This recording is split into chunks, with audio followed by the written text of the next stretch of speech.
मेरे प्यारे दोस्त, मनुष्य को अपने जीवन में बड़े सपने देखना चाहिए और उसे बड़े सपने पूर्ण करने के लिए अपने जीवन में भरपूर प्रयास करना चाहिए। बड़े बड़े महापुरुषों ने इस बात को किए हैं, ऐसा कार्य किए हैं और अपने जीवन में अपने सपने को पूर्ण किए हैं। जो खुद बड़े सपने नहीं देखते वे जनरली दूसरों के बड़े सपने को भी नहीं समझ पाते। अगर आप भी अपने किसी सपने को साकार करने में लगे हैं तो इस बात के लिए तैयार रहिए कि आपको एक इनकरेज करने वाले तक पहुंचने से पहले 10 डिस्करेज करने वाले को पेश करना होगा।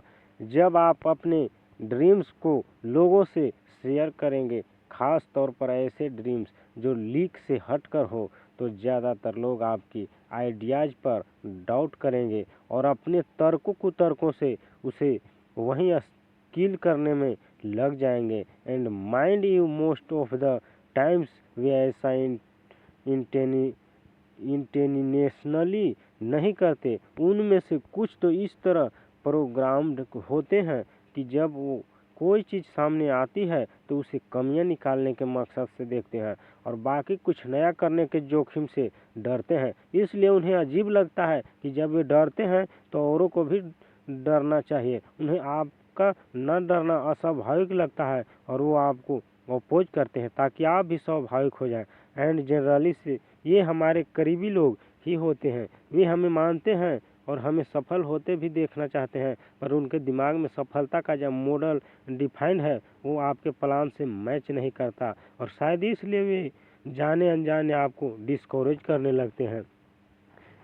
क्या ऐसे लोगों को कोई इम्पोर्टेंस नहीं देनी चाहिए? नहीं, ऐसा नहीं। मेरा तो मानना है कि जब आप स्टार्टिंग फेस में हो तो डिस्करेज करने वाले लोग इनकरेज करने वालों से अधिक महत्व रखते हैं।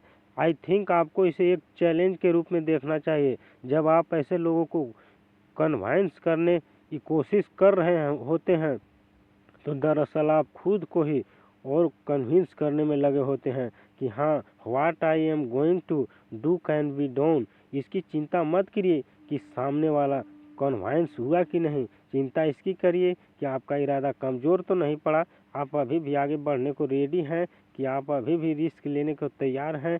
एक एनेक्डोट है, जब एक सेल्समैन से किसी ने कहा कि तुम यहाँ जूते कैसे बेचोगे, यहाँ तो कोई जूते पहनना ही नहीं, तो सेल्समैन की आंखें चमक गई। वाह, इसका मतलब मैं यहाँ हर किसी को जूते बेच सकता हूँ।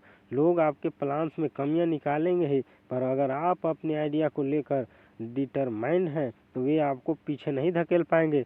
और अगर ऐसा वे कर लेते हैं तो उनके शुक्रगुजार रहिए, क्योंकि अगर आप उनके लॉजिक भर से डाउट में आ गए तो रियलिटी में वे काम करने में तो उससे कहीं अधिक चैलेंजेस आते हैं। जब आप क्या करते हैं, तो क्या इसका मतलब मैं हार मान लूँ? नो, आप अपने आइडिया को ड्रॉप करके किसी और से नहीं, आप हारे क्यों कि कहीं न कहीं आप खुद अपने प्लान को लेकर कन्विंस नहीं थे।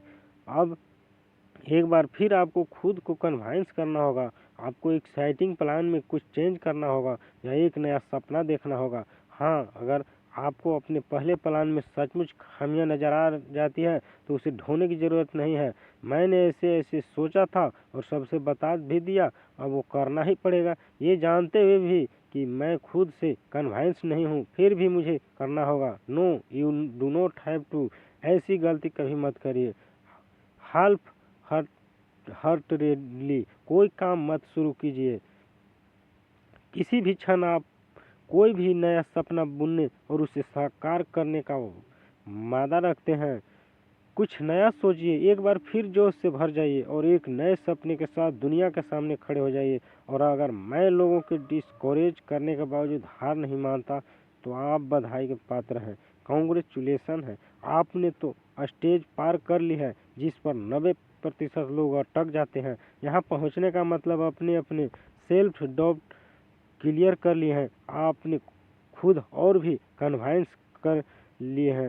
Yes, I can do it. अब आप डिस्करेज करने वाले लोगों से दूरी बना लीजिए, इन्हें तो आप ऑलरेडी खो चुके हैं। अब तो बस आप आगे बढ़ना है और अपने सपने को पार करना है, सपने को पूरा करना है। ये हमेशा ध्यान रखते हुए और अपने जीवन में लगातार प्रयास करिए, लगातार संघर्ष कीजिए।